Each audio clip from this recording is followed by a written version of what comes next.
everyone, I'm Charlotte. And I'm Dina. Welcome to the Grim Curriculum. Happy month of October to you. And a very happy month of October to you. This shouldn't shock anyone. And if it does, you seriously haven't been paying attention. But Dina and I both love the entire month of October. Yes, we do. You know, you've got that fall weather, it's not too cold yet, everything looks prettier, and of course, Halloween. Now, we think Halloween deserves more than just one day, so for the rest of the month of October, we're going to be covering some extra ghastly tales. That's right. So this month, we're going to be covering ghosts, a particularly evil woman, and much more. We're going to get weird. And we can't wait. We'll also have a ton of special Halloween content posted up on the socials throughout the month as well as some very extra special content going up on Patreon, so stay tuned for that. But today is a very special day. It sure is. Today, we will be visiting the birthplace of the Spice Girls, Corgis, Crumpets, and our very own Charlotte.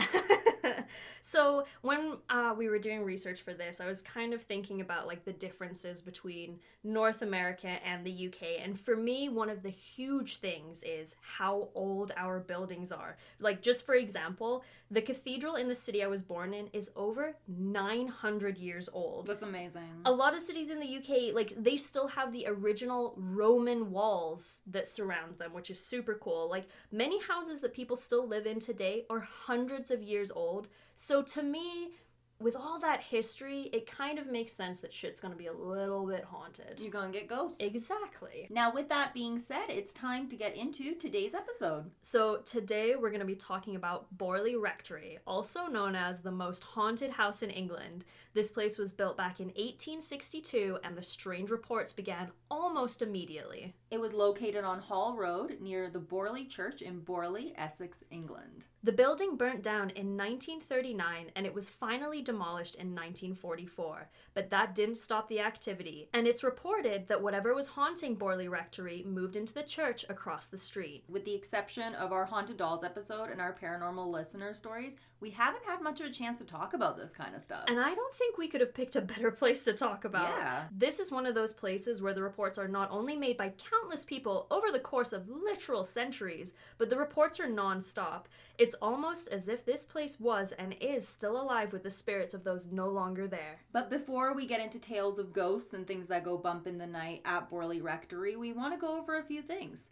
First and foremost, what is a rectory? A rectory is a residence that is used by a parish priest. This particular priest served the 3 small hamlets surrounding the area. So basically, this was a large house for the priest and his family to live while he tended over the church across the street. This area also had its own cemetery, which of course is not uncommon, but it sure does add to the overall creepy vibe to the area. And fun fact about the cemetery, they had so many cats at Borley Rectory that they actually had an entire section of the cemetery devoted to the cats, and they had their own tombstones. Oh, I love that. Now, is it a cemetery or a graveyard? Because a cemetery is not attached to a church, but a graveyard is. That's the difference.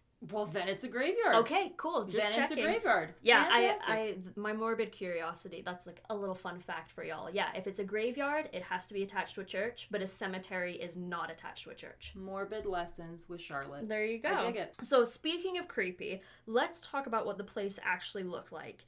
Borley Rectory was a Gothic-style, gigantic red brick building. It stood 2 stories tall and sat on an area of around 4 acres. We'll be sharing some photos of it, but I mean, you can absolutely see why this place was a huge source of gossip. And another fun fact about Borley Rectory, the architect who originally designed it, a man named Augustus Pugin, was also well known for some of his other work, which included many other churches and rectories, and the interior of the Palace of Westminster, and most notably, Big Ben.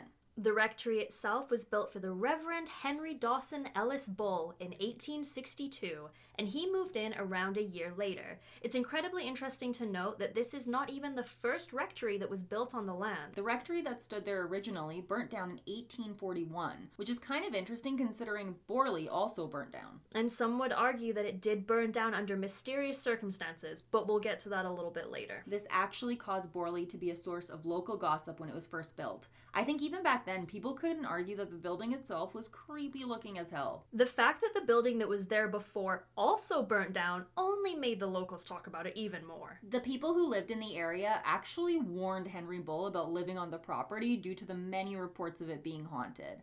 He, of course, did not listen. Classic man. Seriously, and we've seen this time and time again. If the locals of an area talk about a certain place being haunted and straight up tell you not to move into it, like, at least give it some consideration. Like, I'm not saying, like, don't move there, but, like, prepare yourself for the worst. If everyone says there's ghosts, maybe there's ghosts. Maybe he felt protected because he was a reverend. And he was like, well, I couldn't possibly be haunted because I am a man of the cloth. The ghosts can't get me. Legends also told of a monastery being built on the land as early as 1362, but unfortunately, these reports cannot be proved. Unless you would consider some of the ghosts who apparently called Borley home proof. There are many people who believe that, like many hauntings, all of this could have started as a love story. The tale of the monk and the nun is arguably one of the most famous stories to come from this case, but it's also one of the most disturbing. Legend has it that a monk and a nun had fallen in love. They agreed to run away together and leave their posts behind, knowing that if they were caught, they would almost certainly face death. Unfortunately, that's exactly what happened. The two were caught, and the nun was forced to watch the love of her life be beheaded. And if that wasn't bad enough, once they killed him, they bricked her up alive. It was reported that the nun screamed for mercy, but eventually her screams quieted and then stopped completely. And apparently this was a bit of a trend, because this is not the only story of this kind to happen either. At Whitby Abbey in North Yorkshire, there's also tales of a ghostly nun named Constance de Beverley who haunts the abbey with her pleas for release after she was also bricked up for breaking her vow of chastity. So I guess that's just the punishment for nuns who don't feel like nunning anymore. I feel like personally if that happened to me, I would sure as hell haunt the absolute crap out of this building. Absolutely. Like, I'd be pissed you would not see the fucking end of me. I mean, they would never accept me as a nun in the first place, but I would bring upon a vengeance that you would never have seen before. You would show them why they shouldn't have made you a nun in the first place. Exactly. So apparently the nun feels pretty much the same way we do, because countless people have reported seeing the nun walking around the rectory, so much so that a specific area has actually been dubbed Nun's Walk. Some have even seen her looking through some of the windows or simply just standing there as if she was waiting for someone who would never come. We've kind of talked about this before, but there are different types of hauntings. Some hauntings are considered intelligent, meaning that they have the ability to communicate or interact with the living in some way. Other hauntings seem to be more of a presence stuck on a loop. Just something going through the motions that doesn't have the ability to interact other than being seen. These are called residual hauntings, and this is a really great example of one. Like we'd mentioned, reports of a monastery do exist, but there isn't really a ton of proof that it was ever actually there, other than the stories that remain. Although you have to admit that if it is true, that's a pretty rough start to this place. I would imagine beheading a monk and then bricking up a nun is pretty much the highest level of evil you can do. I feel like that is guaranteeing that you're gonna have bad fucking vibes for bad life. Juju, you like, guys. don't do that. Don't do that. The original rectory was quite a bit smaller than the one we see in a lot of the famous pictures. Henry Bull added a full wing to the house to accommodate his large family. Apparently the Reverend was quite a fertile fella, and he and his wife had a whopping 14 children. Hoo boy. If any of you are confused because, you're wondering why a priest was able to have 14 kids, just a little fun, quick history lesson for you. Most of the UK is not Catholic. We are Protestant for the most, I should say we, I'm not religious, but most of the UK is Protestant, and in Protestant religion, a priest can have a wife and kids. So, fun fact for y'all there. They can have 14 of them. They can have 14 kids. So the reports of things going on started pretty small. I'm sorry, can you imagine having I can't even think of 14 people I like. No, having and then to share a house children with them. And ghosts? And ghosts. Poor woman. No kidding. So the report started pretty small. A few locals claimed to hear unexplained footsteps while in and around the property, but it wasn't until July 28th, 1900 that things really seemed to take off. 4 of the Reverend's daughters reported to have seen the nun not too far from the house one evening. When they called out to her, she ignored them. The girls eventually got closer to the nun, but then she completely vanished before they could actually approach her. Many people close to the family were familiar with the story, and all agreed that the girls truly believed that they saw the nun that night. Not only that, reports of servants' bells ringing at all hours of the night became pretty common, and numerous other people reported seeing full-blown apparitions. Another famous sighting at Borley was that of the Phantom Coach. There are a few different reports of this one. Some claim that the coach is being pulled by 4 ghostly horses, while others report it being pulled by nothing at all. What seems to stand out the most to people is not the coach itself, but the coachman who drives it. Some people do say that there are 2 coachmen present, but what remains consistent in the reports is that the coachman or men are missing their heads. And I mean, you wouldn't want to see that. That's just a bad time. It's very much like Sleepy Hollow vibes to me. Yeah. Headless horseman kind of. And why are they missing their heads? Well, they're beheading people left, right, and center at this rectory. Oh, that's true. It all starts to come together. They're all going to come point. back. It's just going to be a bunch of heads and a bunch of headless guys. Oh, my lord. On May 2nd, 1892, Henry Bull passed away and the rectory was taken over by his son Henry Foyster Bull, also known as Harry. Something interesting to note is that paranormal activity has been known to increase or even just begin after traumatic events. After the death of Henry Bull, the activity only escalated. Because that's exactly what you need after you've been through some shit. Ghosts. Right? Harry Bull passed away in 1927, and something interesting to note is that he died in the exact same room that his dad did, the Blue Room. That's such a sad name for a room that people just die in. I feel like when you give a name to things, and it probably was something as innocent as the wallpaper was blue, right? But blue, and then the, attachment to sadness, and then people dying in this room. Again, bad vibes. I picture just like a bunch of portraits of really sad clowns or something in the room. And just like dead people. It was bad times. Bad times. Bad times. Many people would later report seeing the ghost of Harry Bull himself in the room. Once Harry Bull passed away, Borley had a difficult time finding a new priest. Understandably right? So, I feel like. It actually took a few months before they could find anyone else to tend to the parish, but eventually they did. Reverend Guy Eric Smith and his family were the next to call Borley Rectory their home. And this is when shit really seems to have hit the fan ghost-wise. Mrs. Smith was cleaning in the kitchen one day when she found a brown paper package in one of the cupboards. She opened it up and was shocked to see that it contained a human skull. I think at this point it goes without saying that this is probably never a good sign of things to come. No, that doesn't exactly ever mean you're going to have a good day from there on out. I don't know that it would ruin my day, but it would certainly derail my day. It would be quite a bump. Full speed bump for you. It seemed, though, as if her moving the skull increased the activity even more, and now whatever presence was in Borley Rectory really began to make itself known. Things began moving around on their own or simply just going missing without explanation. And not only that, they began to hear tapping on the walls. And we learned in the Hinterkaifeck series that we did that tapping on the walls is 100% a huge red flag. Whether it's a haunting or whether it's a human being hiding between your walls, never a good Chances sign. are you're not going to have a good time. Or, you know what? If you have rats or raccoons, also not a good time. Yeah, they're going to eat your stuff.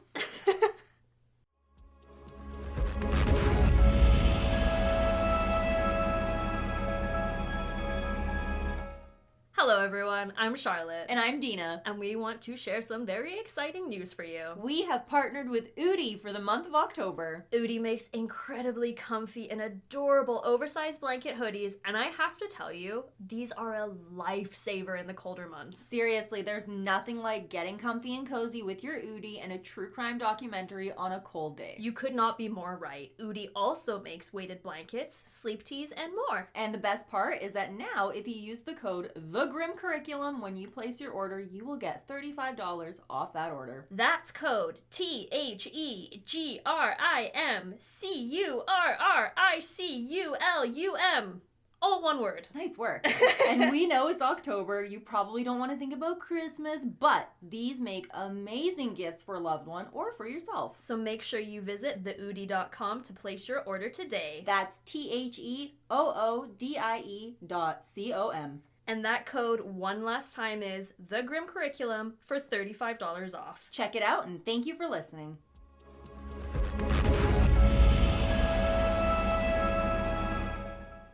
So, at this point, the entire family was terrified, and they decided to write to the Daily Mail, which I would imagine back in those days wasn't quite the tabloid rag it is today. It's funny, I was going to ask you about that, because I heard the Daily Mail there, and I was just like, that's tabloids. Yeah, that's this is unconfirmed. Maybe someone in the UK that's been around for a little bit longer can confirm this. Like, has the Daily Mail always been kind of a raggedy tabloid, or did it have some credibility back in the I guess when was this? The The late- early 1900s kind of thing? Well, you know what? They were talking about ghosts back then, so... True, I feel like if they're anything what they are today, they would have been all over the ghost scene, so... I do just want to add one thing, though, that I did find a bunch of the articles from the Daily Mail, and I did read through them, and they're fun. Okay. They're fun. So, I mean, it must have definitely been, like, an interesting newspaper to read, because it's very, like, sensationalized titles, and, like... Oh, so maybe not too far from what it is the today. more I think about it, the more I'm kind of just like, you know what? I don't think things have changed all that much. So, in their letter, they explained the situation they were in and asked for help. They hoped that the Daily Mail would be able to get them in touch with someone who would be able to either fix whatever was happening in Borley Rectory or at least find a reason for it. The Daily Mail responded to them, and after meeting with the family, they introduced them to a paranormal investigator named Harry Price. He was the director of the National Laboratory for Psychical Research. Harry Price actually became quite well known because of this particular case, but he already had somewhat of a reputation in the paranormal community that existed at the time. I guess you don't become the director of the National Laboratory for Psychical Research without having some kind of reputation. You clearly gotta be a pretty cool guy to get that gig. No kidding. He's someone that we would love to fully cover in the future because he led quite a wild life himself, even if you don't look at everything that happened at Borley.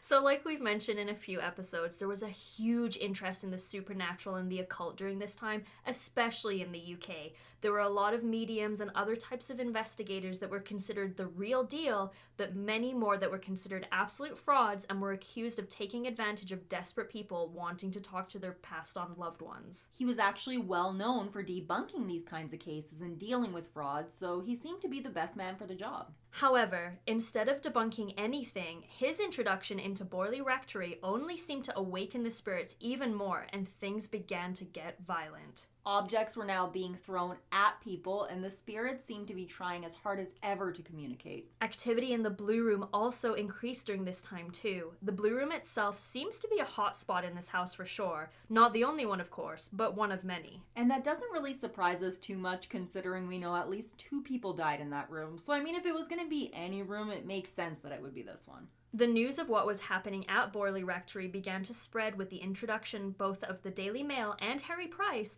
and it seemed that people absolutely loved reading into it. Numerous articles were published, and it really seemed like people just couldn't get enough. One of the articles describes Mr. Smith sitting in his chair wielding a hockey stick, and I should quote, "This is probably a field hockey stick because we don't really play ice hockey in the UK." Oh, I got you right here.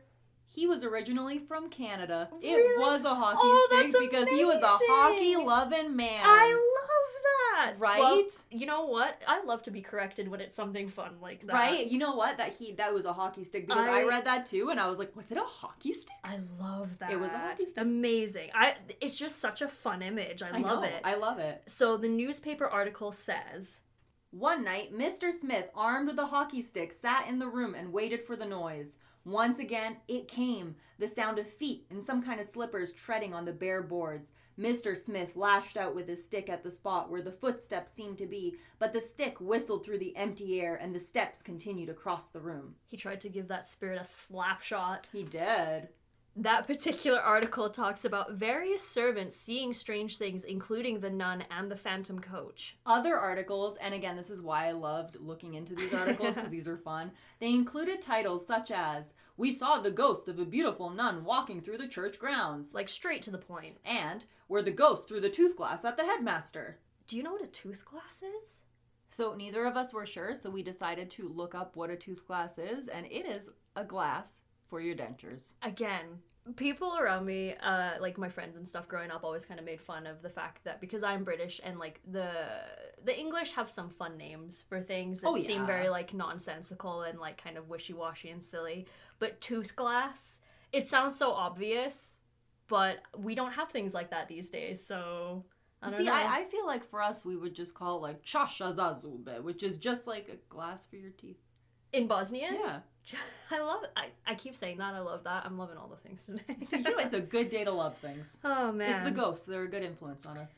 So, people began showing up at the rectory, hoping for a glimpse of the nun, or maybe hoping a ghost would throw something at them. Either way, this proved far too much for the Smith family, and in July of 1929, they moved out. They made it less than 2 years before they ended up leaving, and I don't know what's worse, having ghosts in your house or just having like random people constantly trying to see the ghosts in your house. No kidding, especially when it's probably like a peaceful village and suddenly hordes of people are showing up to be like, where's the ghosts? Once again, the church had difficulties finding a new priest. It took over a year before anyone was willing to take the job.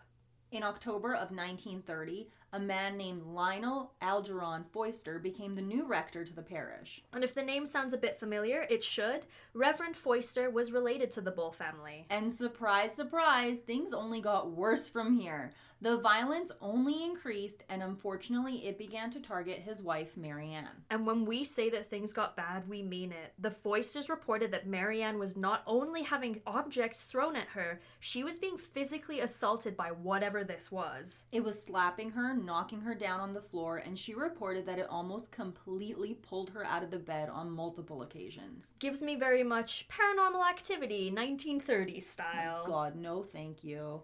Not only that, the presence went from moving small objects to knocking large pieces of furniture over. Someone or something also began setting small fires. Very much poltergeist. Right? It's interesting how it goes from, you get the residual haunting of the nun, super chill, peaceful, whatever. Yeah, and then the more the time goes on, the more it seems like they're wanting to communicate, and then there gets a point where they're pissed. Yeah, full-on violence. Another thing that began to increase was the spirit's desire to communicate with the living. It now began leaving messages on the walls. They were directly targeted to Marianne and read, "Marianne, help, get," while others asked her to pray and light candles. If that wasn't bad enough, the spirit or spirits also began to target their daughter Adelaide.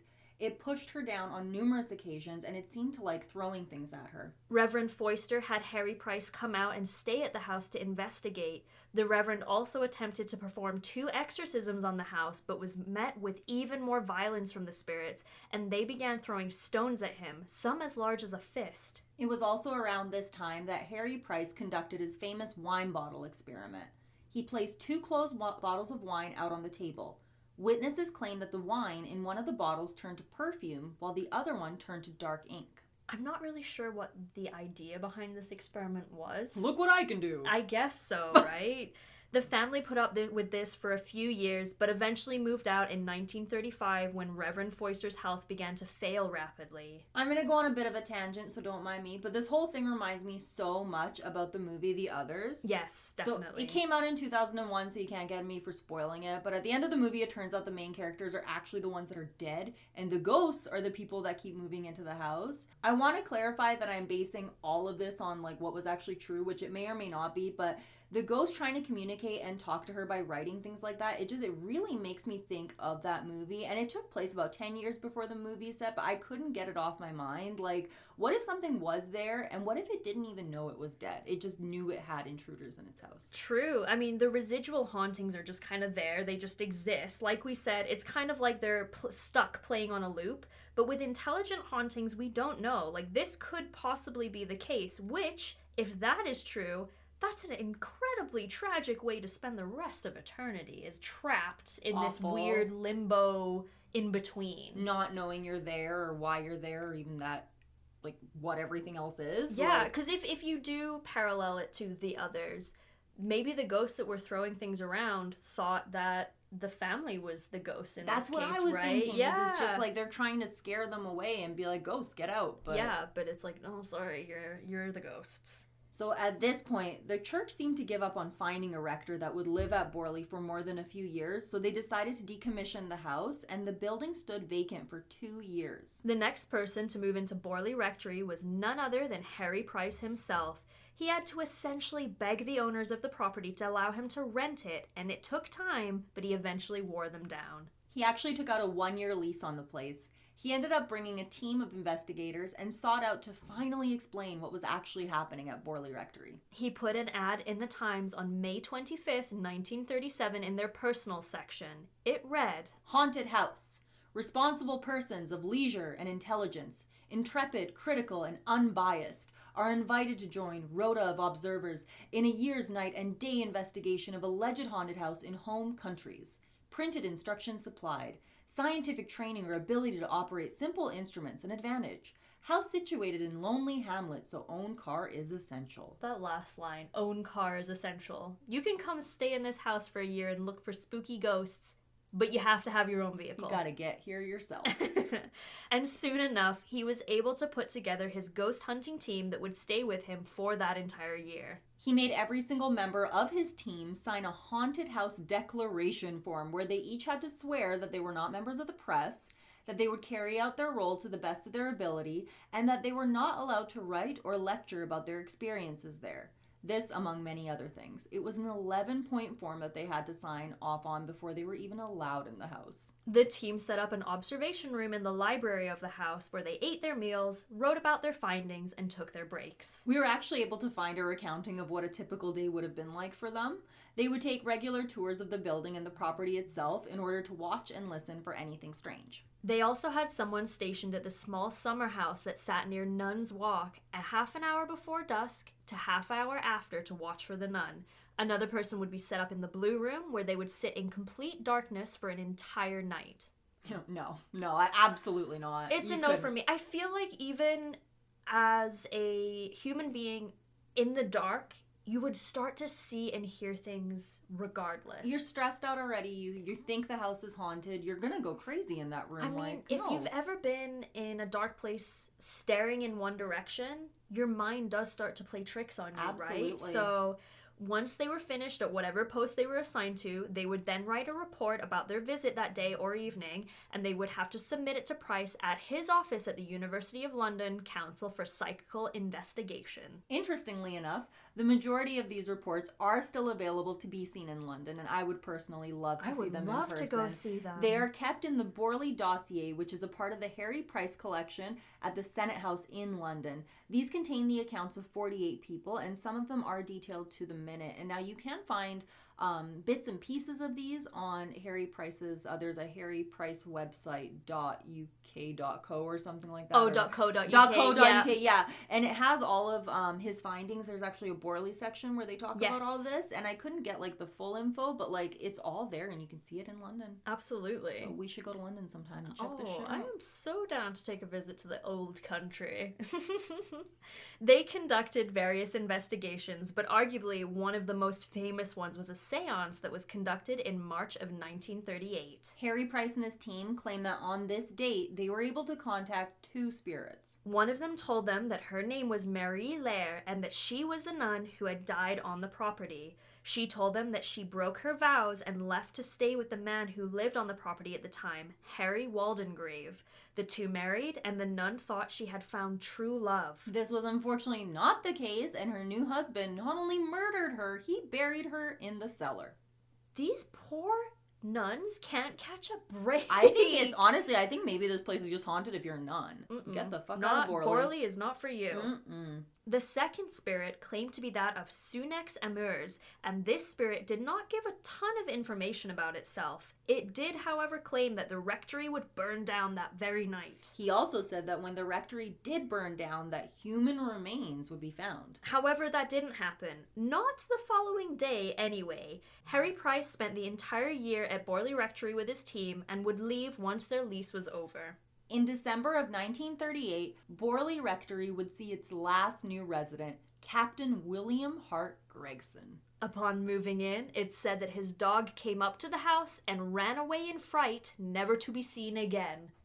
The drama. Why would you go into the house? If I tried to move into a house and I tried to move my animals in and they all were like, fuck no. Well, and because if you're bringing your animal to a new place, they're going to have some curiosity. Yeah. They might be a little nervous, a little anxious. They're in a new place. If they straight up run out and then run away from you so far that you never find them again. That's the key there. The dog never came back. Captain Gregson was like, peace. Yeah, bye, doggy. Bye. On February 27th, 1939, Captain Gregson was unpacking in one of the rooms.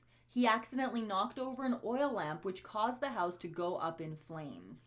Captain Gregson managed to make it out safely. However, Borley Rectory would burn down to the ground, only leaving a large pile of debris where the massive house once stood. It's said that as the fire was still burning, a nun could be seen inside of the rectory looking out from one of the windows by multiple people. What a scary thought.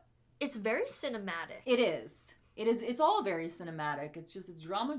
There is a movie about it. I haven't seen it. There's a few movies about it. And oh my god. Actually, if you guys are really interested, if you want to watch something that is gonna blow your mind in the most fun way possible, get a little stony pants tonight and look up paranormal investigator interviews from the 70s. Oh, what a I had a time. I was watching these. They're all from the UK because it's all Borley related. I'm right? already picturing massive mustaches, big, thick rimmed glasses. Yes. They were fantastic. I loved it. So seriously, if you guys want something fun to do, 1970s paranormal investigators from the UK, you're welcome. 10 out of 10. Borley Rectory was no more. But that didn't stop curious onlookers, some who believed and some who were skeptics, to continue to search for answers. They held numerous vigils at the ruins, and reports where the house stood continued. In 1943, Harry Price made his final trip to Borley Rectory. This time, he was able to fully excavate the cellar. There he found the remains of 2 people. One of them was the jawbone of a woman. After this investigation, the building was finally demolished. During this time, reports of bricks being thrown were made by many, and numerous apparitions were seen. Many believed that tearing down what remained of the building would stop the activity, but they were wrong. Whatever existed at Borley Rectory did not want to leave. Instead, it appeared that all of the activity moved to the church and the graveyard that just sit across the street. This is a spot that a lot of people have investigated, and you can see a lot of ghost hunter type footage from the church itself. Reports of unexplained footsteps are still made regularly, and some even claim to have seen the nun. I highly suggest looking the area up on Google Maps, you guys. I was looking at Borley itself on Street View, and oh my god, it's so pretty. Honestly, Oh. England Wow. overall is the little villages are very picturesque and gorgeous. Like, the houses are beautiful, and the area itself, it's something that you just don't see that stuff. No. You're like, it is stunning, you guys. I would take, honestly, I said what I said throughout the episode about not wanting to be with the ghosts, but if the ghost meant that I could live in, like, a freaking, like, Disney dreamland house. I mean, in this economy, I'll take the ghost. I'll take the ghost. I'll take what I gotta take if Absolutely. it means I'm getting a house. Yeah. Harry Price ended up writing 2 books about his experience at the Borley Rectory, and it's believed that he was working on a 3rd one when he died in 1948. The land where the rectory stood was later divided up into a farm and 4 bungalows, and this is what you can see today when you look it up on Google Maps, which again, really pretty, you guys. And I really hate that I see stuff like this, and I just said it, like, oh, a nice little hamlet, a beautiful home, sure it has ghosts, and I'm in. And again, like, my first thought was that, you know, the ghosts, maybe not, but I would take it. And that, all of that just reminds me that I would die first in a horror movie. Again, in this economy, you gotta do what you gotta do. Once upon a time, I was like, when the family moves into the beautiful Too Good to Be True house, and then all the walls start bleeding, right? And you're stuff, like, what a bunch of idiots! What a bunch of idiots! But now that I'm an adult and I have bills to pay, and I'm trying to, like, save for a home of my own. Yeah, I take it, you guys. Take I it. take it in a Just heartbeat. take it. Oh my lord. After the death of Price, 3 of the members of the Society for Psychical Research decided to investigate his claims regarding Borley Rectory. And this is interesting because 2 of them were actually 2 of his closest friends. And once he died, they just kind of went into finding a way to prove him wrong, which, like, kind of a dick move, guys. A little bit. So Eric Dingwall, Kathleen Goldney, and Trevor Hall published their findings in the 1956 book, The Haunting of Borley Rectory. In the book, they spoke about how they had eventually concluded that a lot of the phenomena was actually produced by Price himself. This became known as the Borley Report, and it stated that most of the things that had occurred while the property was being investigated were caused by either natural causes, like vermin in the home, and that many of the sounds heard were just caused by the old house itself. They wrote, when analyzed, the evidence for haunting and poltergeist activity for each and every period appears to diminish in force and finally to vanish away. Terence Hines also accused Marianne Foyster of actively engaging in fraudulently creating the phenomena. And interestingly enough, they said that she made it up because she was having an affair with a lodger. And so she instead was like making up ghosts. Let's direct the attention away from my sordid love affair. Right? Oh my Talk God. about ghosts instead. Exactly. Now, not everyone stood against Price at this time. Robert Hastings, another paranormal researcher, stood by Price's claims along with a few others, but in 1997, another report from the Society for Psychical Research stated that none of his defenders were ever able to prove him right, while many of the people who did not agree with him appeared to have proof that the events were fake. However, we have to remember that the events at Borley Rectory didn't just start when Price arrived, nor did they start during the time that the Foysters lived there. This had been going on for centuries at this point before the area was ever investigated, which really makes one wonder if Harry Price just kind of beefed the story up so he could write books about it and make money, or if there really was something happening at Borley Rectory. And friends, that is the story of the haunting at Borley Rectory, the most haunted house in England. There's so many amazing haunting stories from the UK. This is the first one that we've covered, but it's not going to be the last. If you guys listened to this episode and thought of another haunted location you want us to cover, please don't be shy. Email us at thegrimcurriculum@gmail.com. And we have a few things that we want to go over just before we wrap up today's episode. One of them being an absolutely fascinating message that we got from a listener regarding the Dyatlov series we just did. Yes, so a huge shout out to Cosplay Bug Yeg on Instagram for reaching out because we both found this fascinating. Her father did ski patrol here in the mountains in BC, and he was trained to look for and trigger avalanches as a part of his job. She wrote, "Hey, I just wanted to share some avalanche knowledge with you. I used to live in BC, which is British Columbia for those of you not from Canada, and every year in school, from kindergarten to grade 12, we were taught avalanche safety and recovery. One of the comments you made in the podcast had me thinking. You said, why would they slow down when they got to the trees? In avalanche training, we were always taught to run to the trees. Most places where avalanches regularly are, there will be no trees. Next time you pass through Banff, Jasper, look around and you'll notice blank spots of white where the snow would be and then bunches of trees.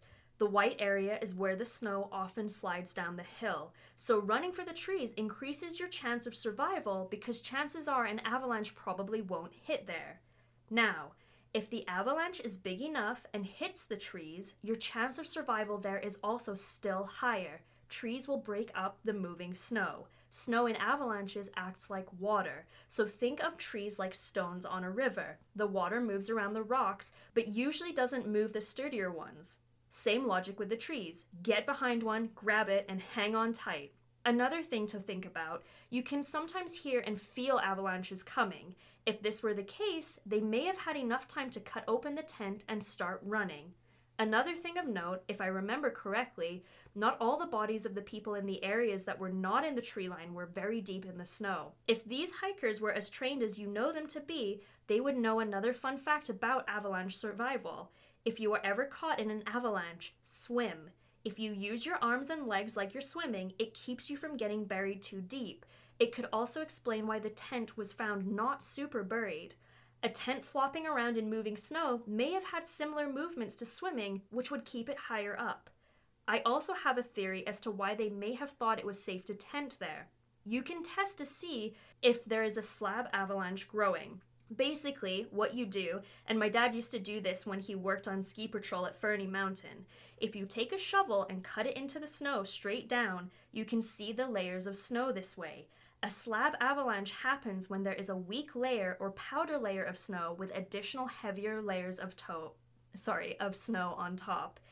If our hikers did not make one of these checks or did not dig deep enough, or if they did check and didn't see anything wrong but then it snowed that night, which could change the conditions to the snow slab, they could have been part of the avalanche. Wow, that is very insightful. Isn't that crazy? That's that really blew cool. my mind. Thank you so much for sending us that message. Absolutely. By all means, we love hearing your guys' perspective on things, so please send us stuff like this if we mention something and you're like, I know the answer. So first of all, thank you so much for reaching out and clarifying this with us. We appreciate hearing from you guys anyway, so getting a unique perspective on our cases is it's really nice. We do. We really appreciate it, so thank you. Thank you so much. So a lot of what she said, it makes absolute sense to me. And if you're curious about this kind of stuff, there's a lot of great infographics available that explain how these occur. And of course, a lot of videos on YouTube. But I maintain this kind of stuff, it scares the absolute crap out of me. Like, I love the mountains so much, but, like, I like to look at them and not risk being buried alive in snow in one. I have to agree with you there. So in a little more housekeeping news, we want to take a second to thank all of the lovely folks who have been supporting us on Patreon. If you haven't had a chance to check it out yet and you'd like to support the podcast, then please go to patreon.com/thegrimcurriculum and check it out. You can join for as little as $3 a month Canadian, and we have some fun perks, including movie night, stickers, behind-the-scenes vids, and more. And speaking of Patreon, we want to shout out our Grim VIPs on Patreon. So a huge thank you to Hillary, Brian, Lisa, and Pink_Flamingo20. Thank you so much. Thanks, guys. And of course, thank you all for listening and joining us for another wild ride. I am beyond excited for next week's topic. So a little hint. She's a wild one, but she isn't what you would expect. Yeah, I'm freaking stoked because we might have taken a quick little visit to my home country, but we're taking a little visit to Dina's home country. We're going back to the old country. I am excited. We've got a theme for October, it seems. Oh, actually, quick reminder, as same as last week, we are doing Extra Life this year. We've got some information in the description below. We're going to add it to our link tree as well. We sure are. Basically, we're helping raise money for the local children's hospital here in Edmonton. That's the Stollery. The Stollery.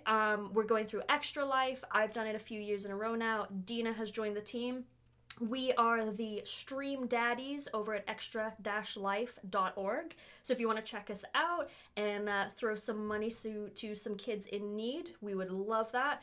Dina and I are trying to plan some kind of fun, scary stream at some point too. And I know those of you who do watch my stream, I get asked on a regular basis, when are you streaming with Charlotte? The time is coming, my friends. We're planning it. It's going to be glorious. I'm looking forward to it very, very much. Me too. Until then, make sure you don't miss out on the Grim Curriculum news by following us on Instagram at The Grim Curriculum and Grim Curriculum on Twitter. You can also find us on social media. I'm Dina V on Twitch, Dina V IG on Instagram, and Dina V Tweets on Twitter. And I'm ominous_walrus on Twitter. I'm also ominous_walrus on Twitch when I do stream for Extra Life, and I'm ominous walrus on Instagram. Join us every single Saturday for a new episode, and we also do a live premiere on YouTube at 12 p.m. MST, so come hang out with us and discuss the case in real time, and go right now subscribe to our channel. Yeah, the likes and comments always help with the algorithm gods as well. Absolutely. Thanks for listening, you guys. This has been The Grim Curriculum.